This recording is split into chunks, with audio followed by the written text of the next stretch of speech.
Thank you very much to the organizers for organizing this great meeting and for having me here today. I think I'm sure many of you agree that being someone who's enthusiastic about spike count variability, it's sometimes kind of lonely, you know. Not everyone in all our departments is kind of excited about this topic as we all are, and probably a lot of us have had like Skype conversations at 5 in the morning because the closest colleague that's as excited as we are is 2,000 miles away, and that's the only time we can actually be in the same time zone. So it's really fun to have a group of people who are excited about this topic all together in the same place, and especially one that's such a beautiful location and one with interesting culinary ties as well that I'm really looking forward to. So thank you very much, everyone, for being here today. So the title of my talk is Variance as a Signature of Neural Computations During Decision Making. And I'm going to tell you today about the variability of cortical neurons of monkeys who are making decisions about random dot motion. And this is a task which probably all of you are familiar with, and the details of which I'll review in a moment. But myself and many others have made the observation that even when a monkey is doing roughly the same thing on a series of trials, the cortical response is anything but repetitive from trial to trial. And indeed, a very similar trial can lead to a completely different response from the same neuron from one trial to the next. And I'm certainly not the first to grapple with this problem. Many people have thought about this variability, and most of the effort has focused on asking the question, what does this variability mean for the animal? And indeed, I think this was point number 2 of Albert's lovely introduction. Much of the focus is how does noise in the neuron correspond to stochastic behavior? But today, I'm going to take a really very different point of view, and instead of asking what does this variability mean for the animal, I'll ask instead what does the variability mean for the experimenter? And specifically, can we exploit this trial-to-trial variability to understand something about neural mechanism, and in particular to constrain neural mechanisms that might be transparent to traditional analyses of firing rate mean? So for the roadmap today, I'll start by giving you some background about behavior on a random dot motion task and its proposed neural mechanism. Then I'll make some predictions about neural variability that are inherent to that mechanism. Then finally, I'll tell you about neural variability in the data. And then in the next talk, Mike Shadlin will extend this approach to exploit temporal correlations that will further constrain neural mechanism. And this is work that most of which we did together when I was a postdoc in Mike's lab. And I'm now an investigator at Cold Spring Harbor and work on integrating evidence across modalities instead of time. But many of the challenges to the brain are similar, I think, in those two kinds of tasks. Okay, so I'll start here at the top by telling you about background on the behavior. So many of you are probably very familiar with this task. In the particular version that I'm going to tell you about today, I'll just go through the details of how the task works. It begins with the appearance of the central fixation point, which the animal is required to look at. And after a variable duration, 2 peripheral, very salient, well, they're salient to the monkey, they're not salient on this projector, but 2 salient choice targets appear. And after a second variable delay, the random dot motion stimulus begins. And of course, some of the dots in the stimulus move together in the same direction, and the remaining dots move randomly. And on each trial, we specify the percentage of dots that are moving in the same direction to make the task easy or more difficult for the monkey. In the version of the task that I'll tell you about today, it's the reaction time version. So the monkey completes the trial when he's ready by making a saccade to one of the 2 choice targets. And if he makes a saccade in the direction that corresponds to the direction in the motion in the stimulus, then he's rewarded with a drop of juice or water. So we can measure a couple aspects of the monkey's behavior. First of all, this is his accuracy on the left, probability correct on the ordinate as a function of motion strength on the abscissa. And when the motion strength is high, the monkey's behavior is nearly perfect. On the 2-choice version of the task, he makes very, very, very few errors. But as the motion strength is lower, of course, it's much more difficult to get the answer correct, and the monkey makes many, many errors. And this open symbol here on the ordinate corresponds to the condition where the motion is completely ambiguous. And on those trials, we reward the monkey randomly, and so his performance is by definition 0.5. We also measure the monkey's reaction time, because this is the reaction time version of the task, and this is how long he wishes to look at the dots before making a commitment to a particular decision. And here, you can likewise see that the reaction time depends on the motion strength, just like the accuracy. When the motion strength is low, the monkey takes longer to make his decision compared to the trials where the motion strength is higher. So because the motion in the stimulus is stochastic and also statistically stationary over time, a good strategy for the monkey is to accumulate random samples of evidence as they arrive over time. So this mechanism schematizes that. There's a motion stimulus strong and to the right. And in this mechanism here, you can see that the evidence is accumulated in favor of a rightwards choice and against a leftwards choice. And that's because in this movie, the evidence is strongly in favor of the right. So this is a very simple mechanism. But it's appealing because it allows us both to describe the choices that the monkey makes, that is, which bound does the decision variable hit, and also the time it takes to make that choice. That is the number of steps that it takes to reach the bound. And indeed, this kind of a mechanism can describe the monkey's behavior very well and provided the smooth lines that are fits to the data that I just showed you a moment ago.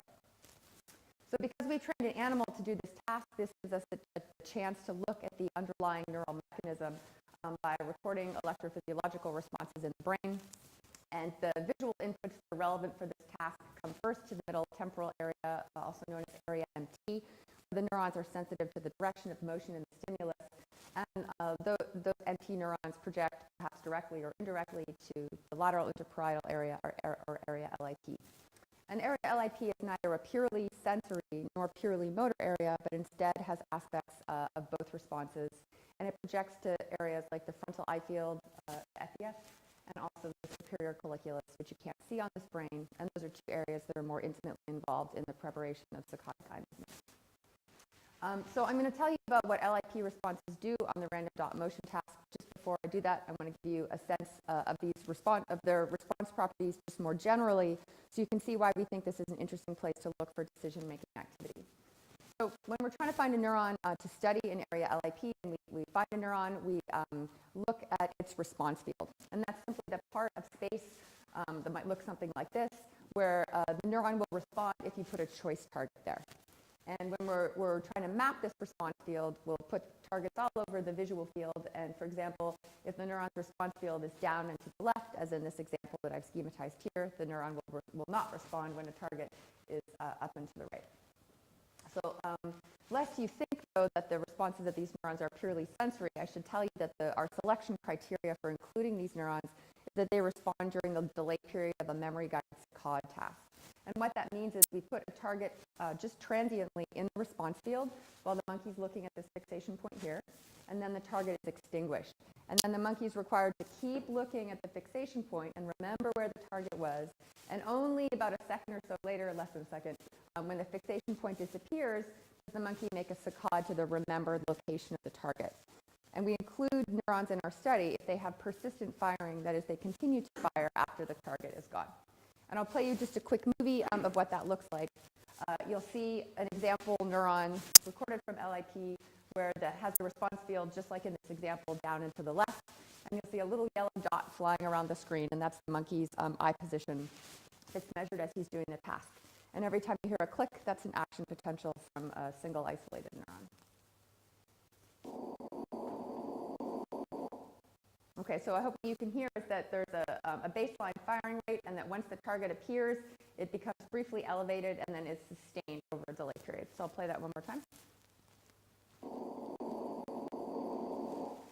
And just for contrast, I'll now play another movie where where the target is in the opposite location. It's out of the response field. And you'll hear that there's a baseline firing at the beginning, but that once the target appears and is extinguished, the neuron becomes very, very quiet. Okay, so I hope that the contrast between those movies is evident. The neurons are really strongly tuned for the position of the target within the response field of the neurons. Okay, so I told you now about what those neurons do, and I'm going to turn this off. On a memory-guided saccade task, but of course what's really of interest to us is what they do on the random dot motion task. And when we isolated LIP neuron for study, we placed one of the two choice targets in the response field of the neuron that's under study, and the other choice target goes in the opposite hemifield, or if there are more than two targets, then they're evenly spaced around the screen. Because there are a number of variable delays in the task, in order to visualize the data, we align the responses to different events in the trial. For example, the moment when these two choice targets appear, the moment when the random dot motion begins, and also the moment when the monkey makes his saccade. So I'll start here by showing you the responses of an average population response of about 75 neurons recorded from two monkeys when around the time that the choice targets appear. you can see that this line here, this is the moment that the choice targets appear, and there's a big transient visual response at that moment. These are now the responses aligned to the time that the random dot motion begins, and the reason there's a gap here is because there's a variable delay between when the choice targets appear and when the motion starts. So when the motion starts, there's a stereotype dip and recovery, and then there's a gradual buildup of firing rate during the time that the monkey is forming his decision but has not yet committed to a particular choice. And the buildup rate, that is the slope of this line, is dependent on the motion strength in the stimulus. So for a high motion strength stimulus, it's a very crisp buildup rate, and for lower motion strengths, the buildup rate is less dramatic. And finally, around the time of the saccade, if the monkey makes a saccade that's towards the choice target that's in the response field of the neuron under steady, the neural response is elevated even further and peaks at about 60 milliseconds before the saccade. And I haven't shown the data on this plot, but when he makes a saccade in the opposite direction, that is outside the neuron's response field, then the firing rate is suppressed. So I'm going to first focus on this time period here, when the monkey's forming his decision but is not committed to a particular choice. And I drew your attention to this buildup in firing rate. And I want to point out now that it's this gradual rise in firing rate, buildup in firing rate, that's kind of reminiscent of the accumulation of evidence mechanism that I just showed you a moment ago. And indeed, it's the similarity between this accumulation of evidence model and the gradual buildup of firing rate of neurons in LIP that has led myself, and indeed a number of others, to argue in favor of the idea that the firing rates of LIP reflect the accumulation of random samples of evidence over time. But I'm now going to invite skepticism to this interpretation, because if you think about it, there are many processes that could give rise to the same gradual buildup in firing rate over time. So to see why that's the case, it's useful to think about not just the average trajectories that I've shown you here, but the individual trials that make up those trajectories. So I've shown you now the same mechanism from the previous slide, and this trace here reflects the average of many individual processes, or you might think of them as trials, that I constructed simply by sampling numbers from a random, from a normal distribution and adding them all up together. So even though this rise, this gradual buildup of firing rate, as you might think about it, is more or less linear, the individual trials that make up that average are themselves not particularly linear. And so to make that clear, I'll highlight one particular trial. I'm going to go over this with my pointer, because I realize that a lot of people have trouble distinguishing red and green. So I hope you can see that this particular process here meanders around for really quite some time before eventually rising up and hitting the bound. So nevertheless, even though each of these individual processes is not itself particularly linear, when you average all of them together, you do indeed end up with a roughly linear rise over time. The problem is there are a number of other mechanisms that will likewise lead to the same gradual buildup in firing rate over time. Okay, so here's a really simple example. Suppose, for example, that the evidence is exactly the same on every single trial, and the only thing that differs is the starting point of evidence accumulation. And that might happen, for example, if the evidence was always the same, but the monkey had a bias on every trial that differed perhaps due to trial history or some external factor. Well, if that was the case, then we would expect things to look like this. Each of these little gray lines is an individual trial. You can see they each have a different starting point. And the average of many such processes is, again, a gradual buildup of firing rate over time. So perhaps a slightly more realistic example, suppose that the evidence on the trial is the same every single time, but there's additive noise, perhaps that's added on at the very last step, so that it perturbs the neural response but doesn't accumulate over time. Then again, the average of many such processes is just a gradual rise and buildup in firing rate as a function of time. So the problem is that each of these mechanisms gives rise to the same mean firing rate, making it very difficult to distinguish them. And even though we see a gradual buildup in firing rate in LIP neurons, and it's tempting to explain that as LIP neurons reflecting the accumulation of evidence, it might simply be reflecting any of these or a number of other processes as well. But if you think about the variability for a moment, then the story becomes quite different. Okay, so let's go back to the accumulation of evidence framework. So for this particular framework, by virtue of the fact that I sample from a Gaussian distribution and just add up those samples every time, the variance across trials increases as time goes by. So the trial-to-trial variability grows as a function of time. So there's variability here, even though we specify the same mean and variance on every single trial. In other words, there's an expectation expectation conditioned on the values that we specify, but the realization of that process on any given trial has quite a lot of variance. So for this reason, we call this quantity the variance of the conditional expectation, or for short, the VERC. And for accumulation of evidence, the VERC increases linearly as a function of time. And that's just because variances add. And this might seem like an overly fancy name, the variance of the conditional expectation, because all I did to compute this quantity in the simulation was simply to take the variance across the trials at every moment in time, and that's what I've plotted here. But we've given it this name to distinguish it from another source of variability that, as you know, plagues real neurons, and I'll tell you about more in a moment. But let's stick with the simulation for now. So consider now this second proposed mechanism where there's a difference in the onset of the trial, but the evidence is stationary throughout the trial. Well, there's certainly trial-to-trial variability in this example, right? The trials are not all the same, but the point is that this variability doesn't grow over time. So the VERC is non-zero, but it's stationary with respect to time, and that's what I've shown here. And in this final example, again, there's variability from trial to trial, but that variability doesn't grow as time goes by. So it's only for accumulation of evidence that we expect the VERC to get bigger as time goes by.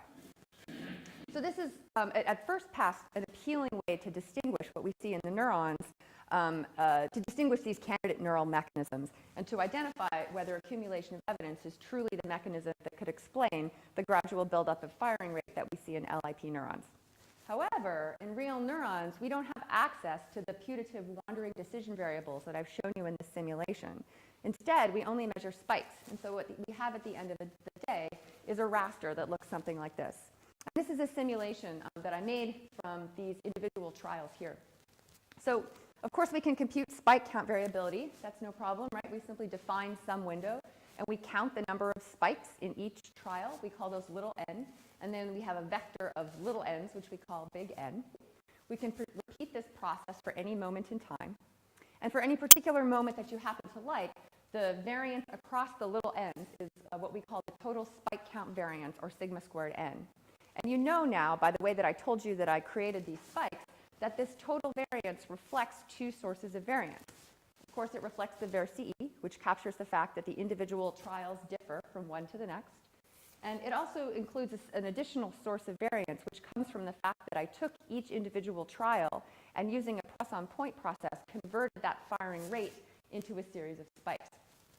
So we call that second source of variability the point process variability, or for short, PPV. So in this simulation, computing the PPV is very straightforward. I told you that I computed these spikes here using a Poisson-point process. And in that process, of course, the variance is simply equal to the mean. And we know the mean already, right? That's just big N. So we can compute the PPV as n bar, the average spike count, times some constant phi. And in the case of this simulation, phi is simply 1, because this is a Poisson-point process. So from the point of view of the simulation, we're now in very good shape to estimate the VERC, right? So we simply rearrange this equation, and the VERC is the difference between the total spike count variance and our estimate of the PPV, which is phi times n bar. And if you forget how to compute the VERC, it's on my t-shirt. So anyway, if you forget, it's always there. Okay, so there's, in real data, there's a couple of assumptions that this calculation relies upon. And the first one is that phi is proportional to firing rate, and also that it's stable throughout the trial. And this is, of course, not completely correct, right? We know that there's going to be several deviations from that. For example, the first one is that neurons might go through some kind of a bursty phase where they become a lot more regular. That's the first deviation. And the second deviation is the refractory period, which will affect the total variability more at very high spike counts compared to low spike counts. Nevertheless, there's been a lot of studies now that have looked at the relationship between the mean and the variance and found that over a wide range of spike counts, that those two are roughly proportional. So it seems like that's a safe assumption. The second assumption is trickier, and the second assumption is that we are going to be able to estimate phi. And that's a really difficult thing to do because it's not something we can actually estimate from real data. Fortunately, we are able to constrain it in a few ways. And I'll tell you about one way that we constrain it now, and then Mike, when he gives his talk, will tell you about some additional ways to constrain phi. But I can't tell you about those now because they rely on a different quantity that we haven't yet defined, but Mike will define in his talk. So the gist of this is that there's kind of a red flag for cases where we misestimate phi. And that red flag is as follows. Suppose we pick a phi that's too large. If that's the case, then the point process variance will be larger than the total spike count variance, which makes no sense, and the VERC will be negative. So if we started with a value of, say, 1 and computed VERC at every moment in the trial, there would be some moments in time when the VERC became negative. And this should be intuitive, right? This isn't, we know that neurons aren't really Poisson because of some of the explanations I gave a moment ago, the refractory period, for example. And so when I first set out to compute the VERC, this is kind of how I thought about it. Well, I'll just kind of keep scaling down phi to prevent the VERC from ever becoming negative. And what that amounts to is using a value for phi that is the minimum of the measured Fano factor, which usually corresponds to this moment in here around the time that the monkey makes its saccade. Right? So the Fano factor, this makes sense, right? Because the Fano factor is just sigma squared n over n bar. So when the minimum of the Fano factor will make the VERC be equal to 0. But just thinking about this more intuitively, the intuition is that this moment in time where the Fano factor is very small is probably a moment in time where there's very little VERC. And indeed, this moment when the monkey makes his saccade is a time in the trial where things are likely to be very stereotyped. It's pretty similar from trial to trial. And so using this value, which for our data set is about 0.47, gives us an upper bound on phi. But remember, it's not really, it really only does give us an upper bound. There could still be some VERC present, and we really have no way of knowing that. And so I think the key for this calculation is that it's essential to make sure that any conclusions that one wishes to draw from this approach are robust to the possibility that one might have slightly misestimated phi. And indeed, I'll tell you about how we did that when I show you the neural data. But for now, I think this value of 0.47, even though it's quite low, it's certainly much more regular than you'd expect from a Poisson process. It's certainly in keeping with what has been predicted from a number of other studies as well. Okay, so I've told you now about how we calculate VERC based on some simulations, and now I'll tell you what the VERC looks like in the data. So in real data, we do exactly the same thing that I showed you with the simulation. We take all of our trials and we use a sliding window where we count spikes. I've shown you the same 3 example trials as from the movie at the beginning of the talk. And the window that we used for counting spikes was 60 milliseconds, although we tried many other window sizes as well. There's a trade-off between getting precision that captures the dynamics of the response and also having a window that's large enough so as to be unbiased. And 60 milliseconds, we saw very similar results for a wide range, 60 to about 120. Okay, so now I'll show you what the VERC looks like as a function of time. That's VERC on the ordinate as a function of time. And as you can see that as the monkey is making his choice, that the VERC grows in a way that looks at least like it's approximating a linear rise. But while we don't want to be we can't be too concrete about the shape of this increase, I hope it's clear that this is a very large increase as the monkey's making his choice. So I'll highlight now that this increase in VERC that we see in the data is very similar to the increase that we would expect from the accumulation of evidence model. And it's quite different from the VERC that you'd expect from either of the other processes that I showed you. Yeah? I'll show you the mean now. This is for the VERC computed for all of the conditions together. But it's important to remember that when we did that, I'll give you the gist of what we did and then I'll tell you what we actually did. So the gist of it is that we compute the VERC separately for each condition, where a condition is defined by a neuron, a direction of motion, and a coherence. Right? Because it wouldn't really make sense to compute the VERC across, for example, different directions or different coherences, because naturally those are going to diverge over time. So we compute it separately for each condition. That's, if you do it that way, you get essentially what I just showed you, although in practice the way we actually did it was to pool all the data together, but first taking off the residuals so that we're always looking at the same firing rate. But this is for all the data pooled, and I'll show it by coherence in a moment. Okay, so the VERC increases over time. So the mean firing rate for that particular condition is roughly stationary. But nevertheless, you might worry that the increase that we see in the VERC over time is something to do with the fact that the firing rates are changing, and that even though we've tried to estimate phi, and we have good reason to believe that phi is fairly stationary, maybe that's a wrong assumption, and maybe the real reason that we see this gradual rise in VERC has something to do, nothing to do with an actual change in VERC, but something about misestimation of phi, and certainly the firing rates are changing over this period. So there's a couple controls that we did to get around this problem.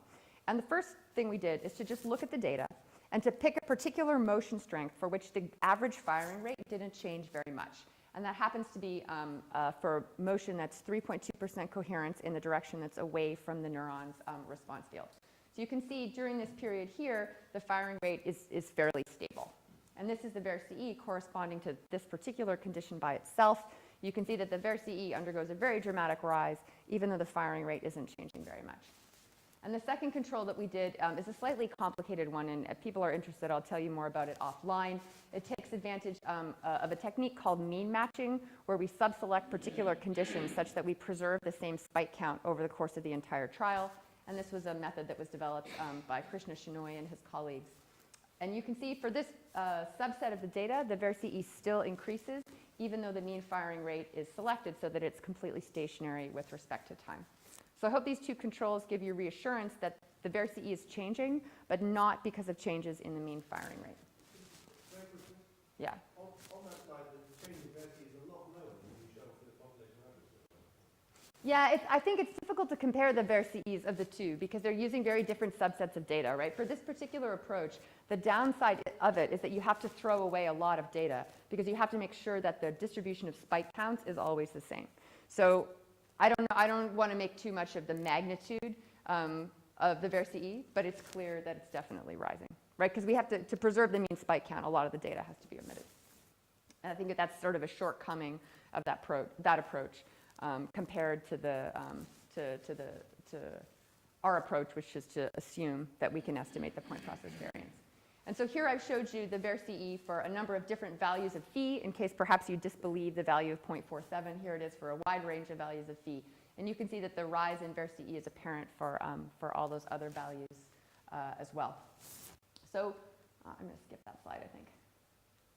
Yeah. OK, so I've shown you now that the VERC increases as the monkey's forming his choice. And you might wonder whether perhaps this is just a natural consequence of being involved in a task, right? The monkey starts to do something. He just does something a bit differently over time. Things just grow. Variance just happens to grow. And this isn't evidence of accumulation of evidence per se. It's just a consequence of the fact that the monkey does something slightly different on every trial. But fortunately, there's another set of studies that used the mean matched Fano factor, which is a very similar quantity to the VERC, that was collected by Mark Churchland when he was in Krishna Shenoy's lab. And they looked at the responses of dorsal premotor cortex and found that when the monkey was engaged in the center-out reaching task, that the Fano factor, the mean matched Fano factor, decreased very dramatically as the monkey was preparing a movement. And similarly, when they looked at data from V4, when the monkey was looking at an oriented bar, that the VERC likewise decreased. And similarly, a different group that was looking at the motion of plaids in MT found that the Fano factor also decreased over time. And finally, even another group looking at LIP, and this is data from Bill Newsom's lab, likewise found that the variability of LIP neurons decreased over the time that the monkey was looking at red-green targets. And from our point of view, all these decreases in variability over time make sense because none of these tasks, by design, invite the animal to accumulate random samples of evidence over time. And so what we see, an increase of variability over time, is really quite unusual from the point of view of the data that's in the literature at the moment, but it really makes sense given that the task was designed to invite the animal to accumulate evidence over time.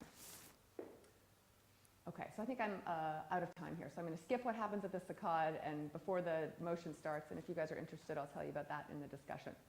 Okay, so I've told you so far that a gradual increase in firing rate could be driven by a number of underlying neural mechanisms, accumulation of evidence, but also a number of other mechanisms. I've told you that the VERC can distinguish some of these because you expect it to increase for accumulation of random samples of evidence over time, but not for certain other kinds of processes. And finally, I've told you that in LIP data collected from monkeys on a decision-making task, the VERC is consistent with the accumulation of evidence over time. And that's this data here, the consistent rise in the VERC. So as I mentioned, I did this work when I was a postdoc in Mike Shadlin's lab, and this was also in collaboration with Xiaojing Wang and Alex Pouget, who are also here, along with a couple of other students from those labs who contributed.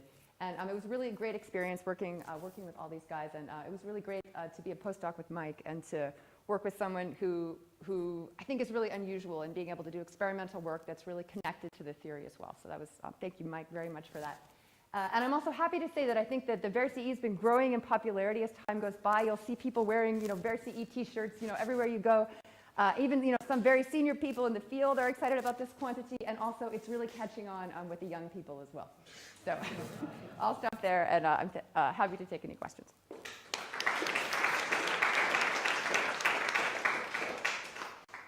Yes. Zach. In the case you show where the mean is not increasing, Yeah. the RCE is increasing, Yeah. is that a consequence that you predict from accumulation of evidence? Yeah, because we think that the stochastic component is always the same no matter what the motion strength is, right? So the stochasticity is always the same, whether it's really strong motion strength or really weak motion strength. It's just for the strong motion strengths, we add a drift component. So if you make a model of this and you compute the VERC for like a Gaussian with a mean of 0 versus a Gaussian with a mean of like some big number, it's always the same. So yeah, it's But don't you have cases where the mean has saturated? So you have VERC going up to 1,000 milliseconds. Yeah. But does the mean continue to rise for 1,000 milliseconds? So, in the case yeah. of relatively higher coherence where you would expect integration to continue, but it doesn't necessarily continue because you reached a bound or something, the mean doesn't continue to increase. But your VERC just keeps going and going. The mean actually does continue to increase. The mean trace that I showed that saturates as a function of time, that's because I included all the motion strengths in that plot. And so there are some motion strengths that are increasing and some that are decreasing. And so when you average all those together, they're flat. So because I used a reaction time version of the task, we don't really ever see for any motion strength cases where the firing rate increases and then saturates. The firing rate just increases as far as we can tell. And then we have to clip the data, right, based on when the monkey makes his saccade. So your 1,000 has some few trials at the end. That's right. Yeah, so there's major attrition. I took that out to 1,000 because I really kind of wanted to get a sense of whether it was linear or not, because there are other kinds of mechanisms that predict that the variance will rise with t². But there is a lot of attrition, and I think if you may wish to be skeptical of the values at 1,000 milliseconds. I guess I'm getting so is there a point at which you would have expected the accumulation to stop where your RCE no longer continues to rise? Yeah, so we expect the VERC to plummet at the end of the trial, right? So I've set up this intuition that the variance should grow relative to the onset of the decision, but because there's a bound, if you align responses to the bound, then you expect the VERC to decrease as the time that the monkey makes his decision. And that's exactly what we see here. So this is the firing rate around the time of the saccade. Maybe just focus on the black trace.